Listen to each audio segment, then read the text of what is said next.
ಹೆಡ್ಲೈನ್ಸ್ನ ಪ್ರಾಯೋಜಕರು NBC bearings ದೀರ್ಘಾವಧಿ ಸ್ಪರ್ಧೆಗಾಗಿ ಸುದೀರ್ಘವಾಗಿ.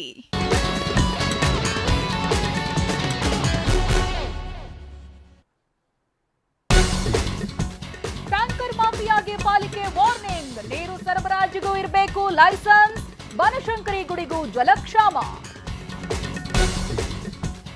ರಾಜ್ಯದ ಜನತೆಗೆ ಗುಡ್ ನ್ಯೂಸ್, ವಿದ್ಯುತ್ ದರ ಇಳಿಕೆ ಮಾಡಿದ ಕೆಇಆರ್ಸಿ, ಮಾರ್ಚ್ 1ರಿಂದಲೇ ಹೊಸ ದರ ಜಾರಿ. ಬೋರ್ಡ್ಗಳಲ್ಲಿ ಇಂಗ್ಲಿಷ್ನದ್ದೇ ದರ್ಬಾರ್, ನಾಮಫಲಕ ಬದಲಿಸಲು ನಾಳೆಯೂ ಇದೆ ಟೈಮ್, ಮತ್ತೆ ಹೋರಾಟಕ್ಕೆ ಸಂಘಟನೆಗಳು ಸಜ್ಜು. ಕಲಾಪದಲ್ಲೂ ಕೋಲಾಹಲ ಎಬ್ಬಿಸಿದ ಪಾಕ್ ಘೋಷಣೆ, ಪ್ರಕರಣದ ತನಿಖೆಗೆ 3 ತಂಡ ರಚನೆ, ಧ್ವನಿ ಸುರುಳಿ ಎಫ್ಎಸ್ಎಲ್ಗೆ ರವಾನೆ.